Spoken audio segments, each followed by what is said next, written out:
নমস্কার বন্ধুরা, শ্রাবণীর রান্নাঘরে আপনাদের সবাইকে স্বাগত জানিয়ে আমি আবারও একটা রান্নার ভিডিও নিয়ে আপনাদের সামনে চলে এসেছি। আজকের আমি আপনাদের করে দেখাবো মিষ্টি কুমড়োর পায়েস। এই মিষ্টি কুমড়োর পায়েস আমি কিভাবে বানাই সেটা আপনারা একবার দেখে নিন। মিষ্টি কুমড়োর পায়েস বানানোর জন্য প্রথমে আমি গ্যাসটা অন করে একটা কড়া বসিয়ে নিয়েছি।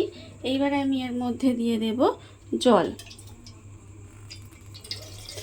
বেশ অনেকটা পরিমাণে জল আমি এর মধ্যে দিয়ে দিলাম। এইবারে আমি এর মধ্যে দিয়ে দেব এরকম একটা ফুটো ফুটো থালা, যেটা আমি এর ওপরে দিয়ে দিলাম। এবার এখানে আমি মিষ্টি কুমড়োটা ছোট ছোট টুকরো করে রেখেছি, সেই মিষ্টি কুমড়োটা আমি এর মধ্যে দিয়ে দেব।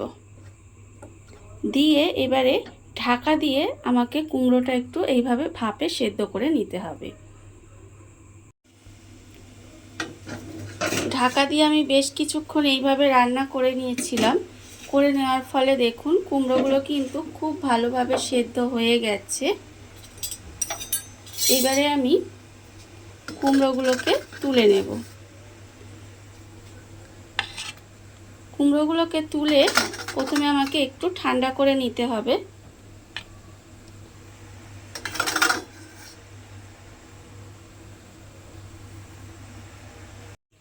কুমড়োটা আমি এখানে ঠান্ডা হতে দিয়েছি, আর আবারও কিন্তু গ্যাসটা অন করে কড়াটা বসিয়ে দিয়েছি। এইবারে আমি কড়ার মধ্যে দিয়ে দেব দুধ। এখানে আমি 500 গ্রাম মতো দুধ রেখে দিয়েছি। সেই দুধটা আমি প্রথমে কড়ার মধ্যে দিয়ে দিলাম। দিয়ে এবারে দুধটাকে প্রথমে খুব ভালোভাবে ফুটিয়ে নিতে হবে।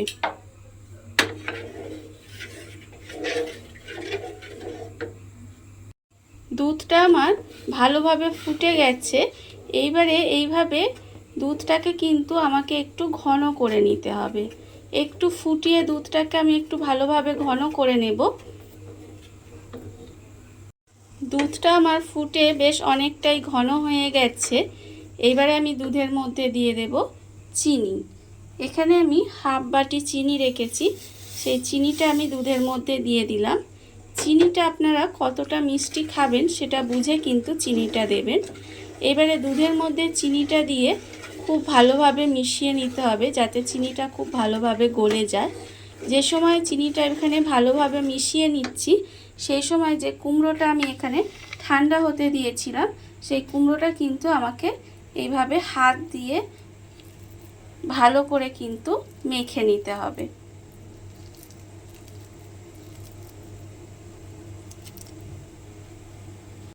কুমড়োটা আমি এখানে খুব ভালোভাবে মেখে রেখে দিয়েছি, আর অন্যদিকে দুধের মধ্যে চিনি দিয়ে ভালোভাবে ফুটিয়ে নিয়েছি। ফুটিয়ে একটু ঘন করে নিয়েছি। এইবারে আমি এই দুধের মধ্যে দিয়ে দেব যে মিষ্টি কুমড়োটা আমি মেখে রেখেছিলাম, সেই মিষ্টি কুমড়োটা কিন্তু দুধের মধ্যে দিয়ে দেব। অনেক সময় কিন্তু দেখবেন বাচ্চারা সবজি খেতে চায় না, বিশেষ করে কুমড়ো তো খেতেই চায় না। তখন আপনারা যদি এইভাবে বানিয়ে দেন তাহলে দেখবেন এটা কিন্তু ভীষণ ভালো খেতে হয়, আর বাচ্চারাও কিন্তু ভালোভাবে খেয়ে নেবে। এবার মিষ্টি কুমড়োটা দিয়ে খুব ভালোভাবে মিশিয়ে নিতে হবে দুধের মধ্যে। কুমড়োটা দিয়ে আমি কিন্তু বেশ কিছুক্ষণ এইভাবে রান্না করে নিয়েছি। এর ফলে দেখুন পায়েসটা কিন্তু বেশ ঘন হয়ে এসেছে। এইবারে আমি এর মধ্যে দিয়ে দেব হাফ চামচ মতো এলাচ গুঁড়ো। এলাচ গুঁড়োটা দিয়ে আবারও কিন্তু খুব ভালোভাবে মিশিয়ে দিতে হবে। এলাচ গুঁড়োটা দিলে গন্ধটা বেশ সুন্দর হবে। এলাচ গুঁড়োটা দিয়ে আমি খুব ভালোভাবে মিশিয়ে দিয়েছি। এইবারে আমি এর মধ্যে দিয়ে দেব কাজু কিশমিশ। বেশ কিছুটা কাজু কিশমিশ কিন্তু আমি এর মধ্যে দিয়ে দিলাম। দিয়ে আবারও একটু ভালোভাবে মিশিয়ে নিয়ে এবারে কিন্তু গ্যাসটা অফ করে দেব। পায়েসটা আমার রেডি হয়ে গেছে। দেখুন বন্ধুরা, বাড়িতে থাকা কত অল্প উপকরণ দিয়ে কত সুন্দর একটা মিষ্টি কুমড়োর পায়েস তৈরি হয়ে গেছে। এটা দেখতে যতটা সুন্দর হয়েছে, খেতে কিন্তু তার থেকেও অনেক সুন্দর হয়। আর এই ভিডিওটা যদি আপনাদের ভালো লেগে থাকে তাহলে লাইক করবেন, কমেন্ট করবেন আর সাবস্ক্রাইব করবেন আমার চ্যানেলকে।